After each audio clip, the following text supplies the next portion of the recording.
Hello everyone, कैसे हो आप सब। सब्स्टिट्यूशन एंड एडिशन रिएक्शन के बाद हम आज एलिमिनेशन रिएक्शन पढ़ेंगे। एलिमिनेशन रिएक्शन दो टाइप से होती है, alpha beta elimination and alpha gamma elimination. Alpha beta में क्या होता है, दो पास पास वाले कार्बन से ग्रुप और एलिमेंट निकल जाते हैं तो हमें उनको अल्फा बीटा एलिमिनेशन कहते हैं। और जब अल्टरनेट कार्बन पे ऐड हो रखे ग्रुप्स निकल जाते हैं तो हमें मिलता क्या है, यहाँ पे CS2 CS2 CS2 और ये भी हो जाता है, मीन्स हमें ऐसी फॉर्म मिलती है। ये एक साइक्लिक फॉर्म है, एक रिंग फॉर्म मिलती है हमें।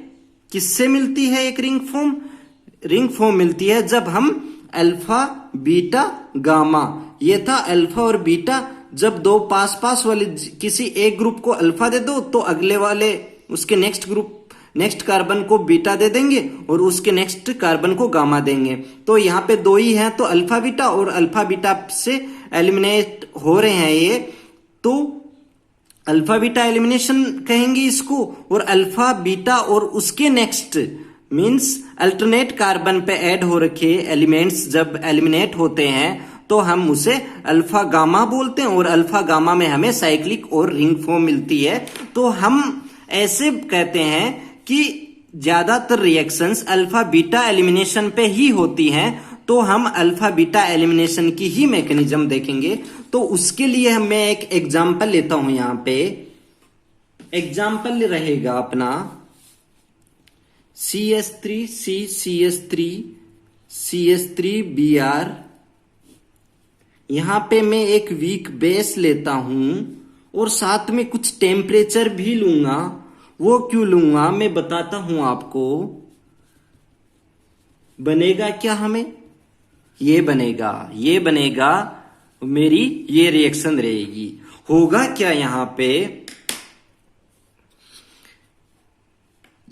यहां पे टेम्परेचर इसलिए यूज हुआ है क्योंकि यहां पे सिग्मा बॉन्ड ब्रेक हो रहा है और सिग्मा बॉन्ड पाई बॉन्ड से ज्यादा स्टेबल होता है। तो सिग्मा बॉन्ड को ब्रेक करने के लिए हमें एनर्जी की जरूरत पड़ेगी। तो एनर्जी के लिए हम टेम्परेचर थोड़ा सा ज्यादा लेंगे हम, ताकि यहां से सिग्मा बॉन्ड ब्रेक हो जाए और हमारा पाई बॉन्ड बन जाए। होता क्या है, यहां से जब ये है अल्फा कार्बन है, यहां से कोई भी तीनों ही बीटा है यहां पे, तो बीटा से किसी भी एक बीटा से हाइड्रोजन और ब्रोमीन रिएक्शन करके HBr निकाल देंगे और यहां पे पाई बॉन्ड बना देंगे। डबल बॉन्ड हमें एल्कीन मिल जाएगी हमें प्रोडक्ट के रूप में।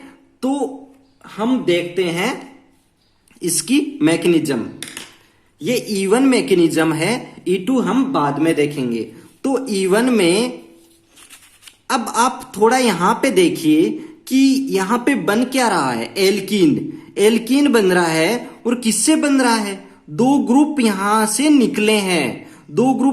निकले हैं। एडिशन में क्या होता था, हमारे एल्कीन से दो ग्रुप ऐड होते थे।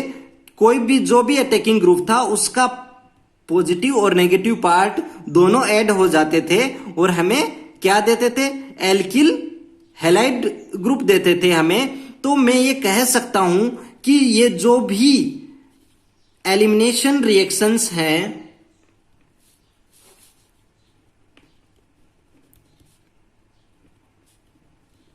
Reactions are reverse of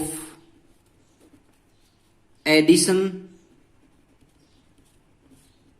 reaction की रिवर्स हैं। तो पहली बात ये याद रखना है कि जो भी एलिमिनेशन रिएक्शन है वो जस्ट रिवर्स होगी एडिशन रिएक्शन की। एडिशन रिएक्शन में पाई बॉन्ड ब्रेक होता था और यहां पे पाई बॉन्ड का फॉर्मेशन हो रहा है, पाई बॉन्ड यहां पे बन रहा है। तो हम E1 मैकेनिज्म में चलते हैं। ये मेरा एग्जाम्पल है, उसके लिए स्टेप फर्स्ट में लेता हूं स्टेप फर्स्ट में क्या होता है, the alkyl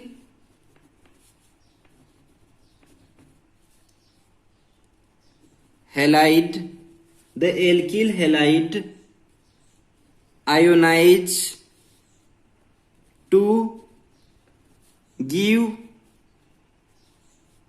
the carbocation.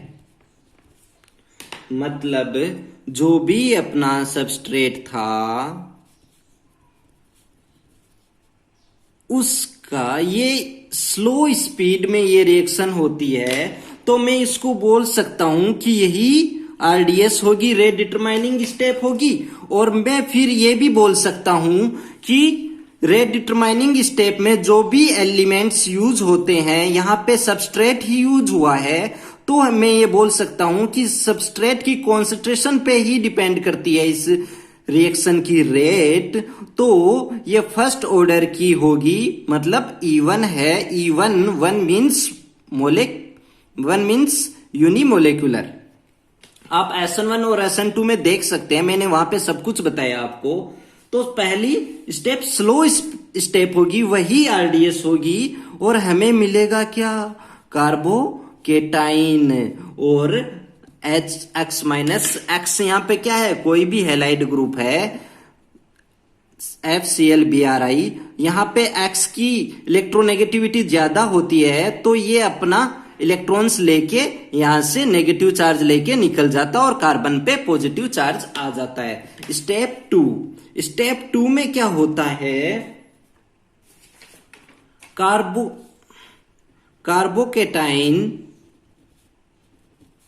Carbocation loses a proton from the beta carbon atom by the base to form alkene. मतलब जो भी ये यहां पे ये बना है प्रोडक्ट, उसको मैं यहां पे लिख रहा हूं CH3 फर्स्ट स्टेप में जो भी प्रोडक्ट बना है,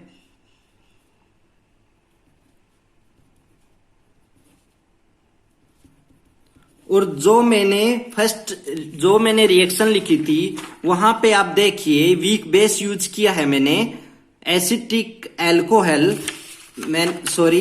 एल्कोहल यूज किया है, तो वो एल्कोहल OH माइनस देता है। बेस है, वीक बेस है, बेस क्या करता है, OH माइनस देता है। OH माइनस इस पे attack, OH minus H plus पे H पे अटैक करेगा और यहां से H2O निकाल लेगा, और ये पॉजिटिव चार्ज है यहां पे, ये बोलेगा हमें इलेक्ट्रॉन चाहिए, हमें स्टेबिलिटी चाहिए, हमें इलेक्ट्रॉन चाहिए। तो ये H प्लस की तरफ देखेगा, H की तरफ, हाइड्रोजन की तरफ देखेगा, पर हाइड्रोजन बोलेगा मैं तो ऐसे जा नहीं सकता हूं। तो क्या करेंगे इस रिएक्शन को कंप्लीट करने के लिए, यहां पे वीक बेस ले लेंगे और वो वीक बेस H2O निकाल लेगा यहां पे, और हाइड्रोजन का जो भी इलेक्ट्रॉन है वो यहां पे इस कार्बन को दे देगा, और हमें मिलेगा क्या, CH3 डबल बॉन्ड CH2 और H2O, हमें एल्कीन मिलेगी। इसको मैं ऐसे भी लिख सकता हूं, CH3 डबल बॉन्ड CH2। ये हमें प्रोडक्ट मिल रहा है। कैसे मिल रहा है, ये पॉजिटिव चार्ज बोलेगा, यहां पे वीक बेस लिया है तो वो डायरेक्ट OH माइनस यहां पे अटैक करेगा नहीं। हम थोड़ी देर बाद में देखेंगे कि डायरेक्ट भी अटैक होगा तो हमें SN1 रिएक्शन पे चले जाएंगे। तो हम थोड़ी देर बाद में देखेंगे कि यहां पे जो प्रोडक्ट मिलते हैं वो SN1 भी मिलते हैं और E1 भी मिलते हैं। तो SN1 में तो क्या होता था, डायरेक्ट अटैक होता था इस पे, किसी भी साइड से, बोथ साइड से अटैक हो सकता था किसी एक न्यूक्लियोफाइल का, और हमें प्रोडक्ट मिलता था, वहां से रिप्लेस कर देता था, और ये न्यूक्लियोफाइल उस एलिमेंट को रिप्लेस करके खुद ऐड हो जाता था। यहां पे क्या होगा, एलिमिनेशन रिएक्शन दिखानी है, तो ये पॉजिटिव चार्ज कहेगा हमें इलेक्ट्रॉन चाहिए, तो वो H की तरफ देखेगा, हाइड्रोजन की तरफ देखेगा, अपने पास वाले अल्फा बीटा, अपने बीटा कार्बन पे जो भी H है पास में, इधर इधर और इधर तीनों साइड सेम है यहाँ पे, तो वो एक की तरफ देखेगा और हमें इलेक्ट्रॉन दे दो, तो ये हाइड्रोजन कहेगा हम तो ऐसे जा नहीं सकते, इतने में हम रिएक्शन में OH माइनस यूज कर रहे हैं, तो OH माइनस जो भी बेस यूज करें वो OH माइनस देता है और फिर वो H के हाइड्रोजन के साथ रिएक्शन देके H2O निकाल देता है और हमें एल्कीन मिल जाती है। ये हमारा पूरी मैकेनिज्म रहती है। तो अब हम ये स्पीड फास्ट होती है और जो पहले वाली थी वो स्लो थी, वो ही RDS थी। तो हम एक नोट लिखते हैं यहां पे, नोट नंबर 1 बोलेंगे, the best even substrates are the best SN1 substrates and mixture of substitution and elimination products are usually obtained। मतलब मैं ऐसे बोलूं कि मैंने आपको बताया था कि इस रिएक्शन में जब OH माइनस डायरेक्ट अटैक कर देगा, किस पे? OH माइनस डायरेक्ट अटैक कर देगा यहाँ पे पॉजिटिव चार्ज पे, तो हमें SN1 मिलती है। तो हम कहते हैं कि डायरेक्ट अटैक भी करता है और बीटा हाइड्रोजन का एलिमिनेशन भी होता है, तो हमें रिएक्शन में दोनों प्रोडक्ट मिलते हैं। तो मैं बताऊंगा कि क्या क्या मिलता है। एग्जाम्पल में देखिए, CH3Cl, यहां पे मैं टेम्परेचर क्यों लिया है? क्योंकि हमें सिग्मा बॉन्ड को ब्रेक करना है, तो हमें प्रोडक्ट के रूप में दोनों ही मिलती हैं।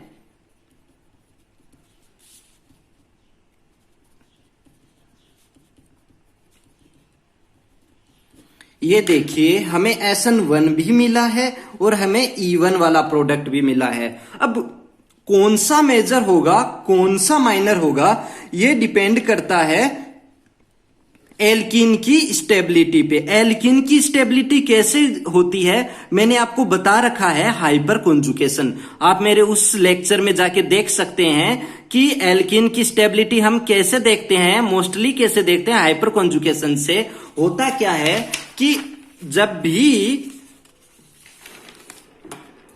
भी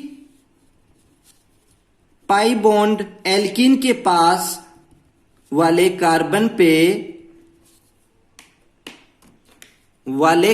के पास जो कार्बन है उनको अल्फा कार्बन बोलते हैं। ये चारों अल्फा कार्बन है यहाँ पे, और उनपे जो हाइड्रोजन है उनको अल्फा हाइड्रोजन बोलते हैं।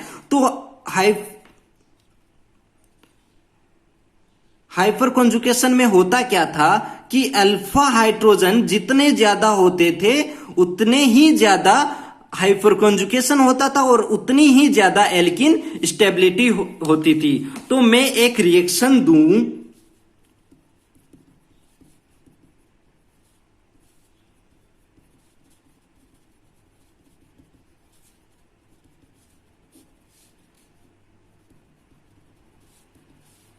इसमें हमें मेजर प्रोडक्ट क्या मिलेगा? हमें मेजर प्रोडक्ट एल्कीन मिलेगी। क्यों मिलेगी? क्योंकि हमें बहुत ही अच्छी खासी यहाँ पे हाइपर कॉन्जुगेशन देखने को मिला है। ये हमारा मेजर प्रोडक्ट होगा। ये मेजर प्रोडक्ट क्यों होगा? क्योंकि यहाँ पे हाइपर कॉन्जुगेशन है और अल्फा हाइड्रोजन हमारे पास 12 हैं, जो अच्छी स्टेबिलिटी देता है एल्कीन को। और माइनर प्रोडक्ट में हमें क्या मिलेगा? CH3C, यहाँ पे OH और यहाँ पे CH3 और यहाँ पे CH3। ये हमारा माइनर प्रोडक्ट में मिलेगा, ये हमारा माइनर में मिलेगा और ये मेजर में मिलेगा। मतलब मैं ये कहता हूं कि E1 और SN1 दोनों साथ साथ प्रोडक्ट मिलते हैं। कौन सा ज्यादा मिलेगा वो डिपेंड करता है एल्कीन की स्टेबिलिटी पे। वो किस पे डिपेंड करता है? एल्कीन की स्टेबिलिटी पे डिपेंड करता है। तो ये रही अपना नोट नंबर 1। साथ में इस E1 की रिएक्टिविटी भी देख लेते हैं। रिएक्टिविटी का जो ऑर्डर रहता है वो 3 डिग्री, 2 डिग्री, 1 डिग्री होता है। 3 डिग्री और 2 डिग्री E1 रिएक्शन देते हैं और 1 डिग्री और methyl group mostly E2 reaction देते हैं। तो ये इसकी रिएक्टिविटी ऑर्डर रहेगा। अब हम नोट नंबर 2 पे चलते हैं। नोट नंबर 2, नोट नंबर 2 में ये जो प्रोडक्ट है इनमें भी एक एग्जाम्पल लेता हूं मैं, वो रहेगा मेरा एग्जाम्पल ये CH3 CH2 CHX CH3, यहां पे मैं एल्कोहलिक KOH ले रहा हूं। यहां से निकलेगा क्या, HX निकलेगा, इसका HX निकलेगा और एक बार इसका HX निकालूंगा। यहां पे 2 अल्फा कार्बन है तो मैं एक बार क्या करूंगा, इसका H हाइड्रोजन लूंगा, एक बार इसका लूंगा। जब मैं पहले वाले का लूंगा तो मुझे CH3 CH double bond CH3 मिलेगा और जब मैं दूसरे वाले कार्बन का हाइड्रोजन लूंगा तो मुझे ये मिलेगा। अब इसमें मेजर कौन होगा, माइनर कौन होगा? मेजर इसमें मैं बता देता हूं, ये होगा और माइनर ये होगा। ये कैसे होगा, इसके लिए नोट नंबर 2 लिखिए आप। नोट नंबर 2 होता है अपना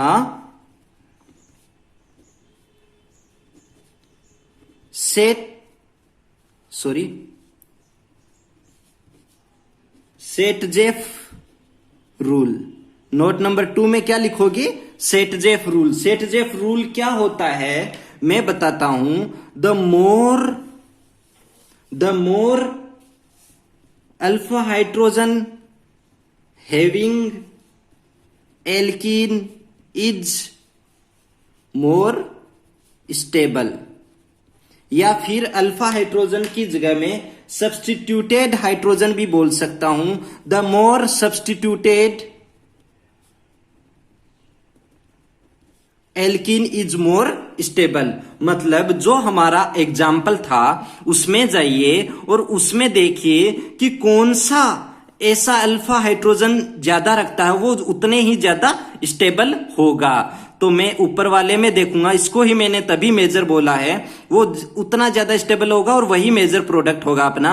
तो यहाँ पे अल्फा हाइड्रोजन कितना, डबल बॉन्ड के पास वाले कार्बन अल्फा कार्बन पे कितने हाइड्रोजन है, यहाँ पे हमें 6 हाइड्रोजन मिले हैं अल्फा हाइड्रोजन। और यहाँ पे कितने हैं, यहाँ पे देखिए ओनली 2 मिले हैं अल्फा। डबल बॉन्ड के पास वाले इस साइड तो है नहीं, इस साइड है, यहाँ पे 2 मिले हैं। तो जितने ज्यादा अल्फा हाइड्रोजन होंगे वो उतना ही अच्छा स्टेबिलिटी एल्कीन होती है और वो मेजर प्रोडक्ट होता है, और जो दूसरा प्रोडक्ट होगा वो माइनर प्रोडक्ट होगा। अब जो ये मेजर प्रोडक्ट होगा उसका अपन ने नाम दे दिया, मेजर किस रूल से है, इस रूल से है, तो इसका नाम दे दिया सेट-जेफ प्रोडक्ट।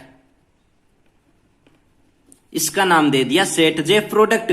और जो माइनर है उसका नाम दे दिया हाफमान प्रोडक्ट। जो माइनर है उसको नाम दे दिया हाफमान प्रोडक्ट और जो मेजर है उसको नाम दे दिया सेट-जेफ प्रोडक्ट। क्यों? क्योंकि वो सेट-जेफ रूल से आया है, इसलिए हमने उसको सेट-जेफ प्रोडक्ट नाम दे दिया। अब क्या होता है कभी कभी, अब ऐसे नहीं कि हाफमान प्रोडक्ट ही हमेशा माइनर फॉर्म में मिलेगा, हमें मेजर फॉर्म में सेट-जेफ ही मिलेगा, ऐसा नहीं है। इसके लिए आप लिखिए नोट नंबर 3। नोट नंबर 3 में क्या होगा कि if the bases are large due to steric hindrance less substituted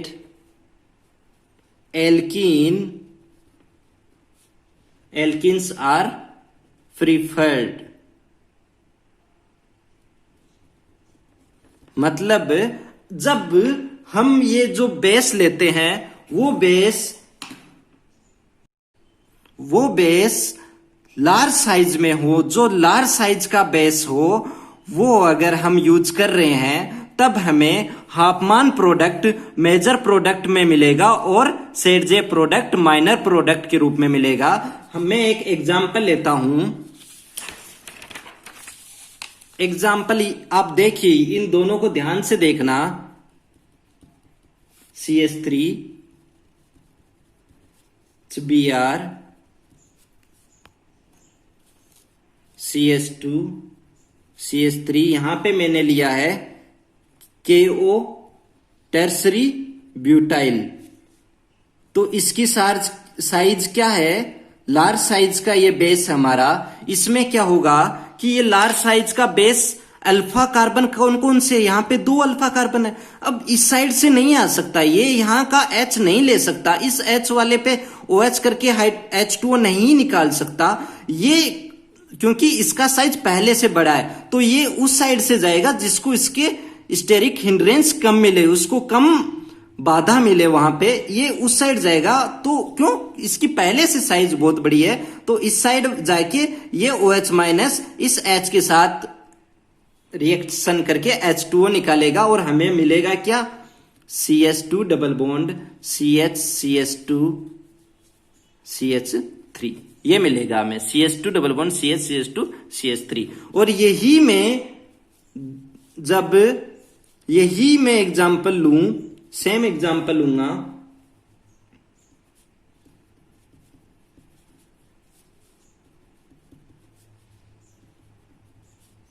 जब मैं KOH, तो इसकी KOH की साइज क्या है? ये स्मॉल साइज का है। स्मॉल साइज का होगा तो OH माइनस इस साइड अटैक कर सकता है और इस वाले H को लेके H2O निकाल सकता है यहाँ पे। तो हमें मिलेगा क्या? H2O यहां से निकाल देगा तो ये यहाँ पे डबल बॉन्ड ये दे देगा, तो हमें मिलेगा क्या? CH, और यहाँ पे Br भी बाहर निकल जाता है। यहां से H2O निकलेगा, ये H अपने पाई इलेक्ट्रॉन से यहां देगा और Br यहां से निकलेगा। Br यहां से निकलता है, पाई बॉन्ड यहां पे देता है, तो प्रोडक्ट क्या मिलेगा अपन को? CH double bond CH CH3।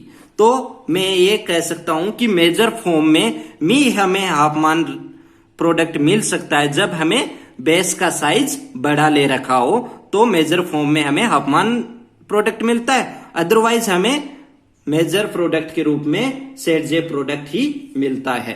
अब एलिमिनेशन रिएक्शन, एल्कोहल का डिहाइड्रेशन भी एलिमिनेशन रिएक्शन की मैकेनिज्म में ही होता है, उसको भी देख लेते हैं। होता क्या है? इसके लिए हम H2SO4 एंड H3PO4 यूज करते हैं, क्योंकि हमें अब एल्कोहल है हमारे पास सबस्ट्रेट में और हमें H2O निकालने के लिए H प्लस चाहिए। ओनली क्या चाहिए? H प्लस चाहिए। वो हमें स्ट्रॉन्ग एसिड से मिल जाता है H प्लस। अब ये H प्लस, ये OH माइनस अपने लोन पेयर H प्लस को दे देगा, तो हमारी क्या मिलेगा हमें? CH2 CO के ऊपर पॉजिटिव और CH, ये क्या हो गया? ऑक्सोनियम आयन मिल जाता है।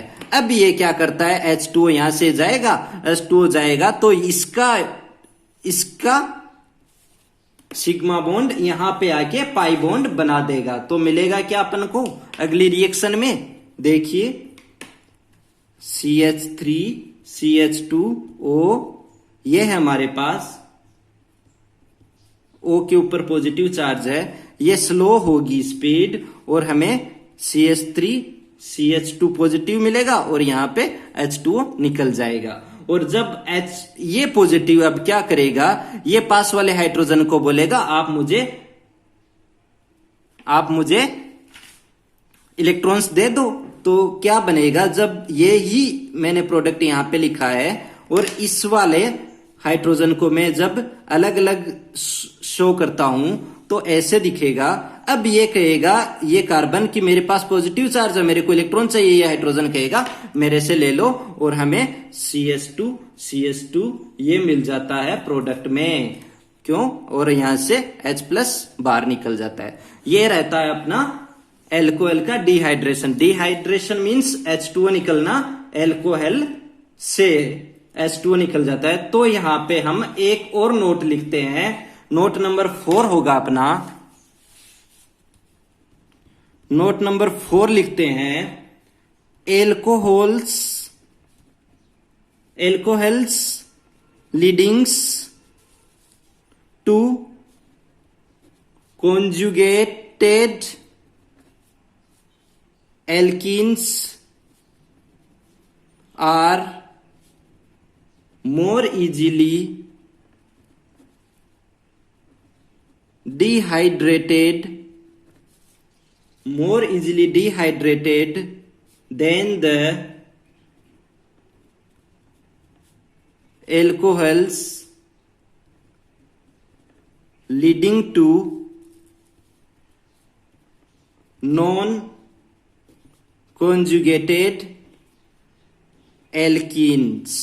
मतलब समझिए कि जिसके पास कॉन्जुगेशन हो, जिस एल्कीन के पास कॉन्जुगेशन हो, उस एल्कोहल का हाइड्रेशन अच्छे से होता है जिसके पास नहीं हो कॉन्जुगेशन। एग्जांपल लेता हूं, CH2 double bond CHOH CH3 ज्यादा देगा CH3 CH2 CHOH CH3 से, ज्यादा इजिली से डिहाइड्रेशन होगा यहां पे। क्यों होगा? क्योंकि यहां से H2 निकलेगा और हमें यहां पे डबल बॉन्ड मिलेगा। हमें मिलेगा क्या?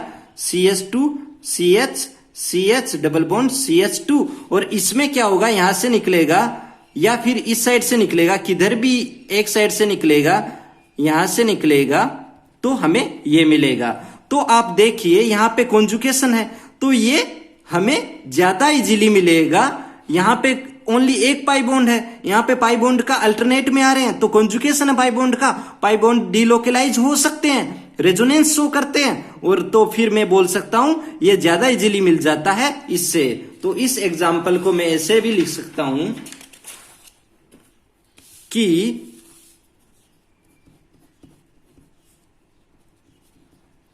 इसकी रिएक्टिविटी ज्यादा होगी डिहाइड्रेशन में इससे, और इसकी भी ज्यादा होगी किससे? इससे। क्यों? क्योंकि यहां पे जब यहां पे OH हटेगा तो हमें क्या मिलेगा? हमें बेंजीन मिल जाएगी। यहां से H लेके यहां पे H2 निकालेगा। ये क्या करेगा? यहां पे लेके यहां से H2 निकाल के हमें कॉन्जुगेशन में पाई बॉन्ड मिल जाएगा, और यहां पे तो ओनली एक ही पाई बॉन्ड है, तो यहां पे 3 पाई बॉन्ड है, यहां पे 2 है, यहां पे 3, तो यहां पे अच्छा वाला कॉन्जुगेशन है ना पाई बॉन्ड्स का, तो ये ज्यादा इजीली से मिलेगा। यहां पे 2 पाई बॉन्ड्स का कॉन्जुगेशन है तो ये भी इससे थोड़ा कम और इससे थोड़ा ज्यादा कॉन्जुगेशन में रहेगा, इसलिए ये इजीली से डिहाइड्रेशन हो सकता है इसका, और सबसे कम डिहाइड्रेशन इसका होगा। कुछ एग्जाम्पल्स और हैं जो एलिमिनेशन रिएक्शंस देते हैं। एग्जाम्पल लेता हूं मैं,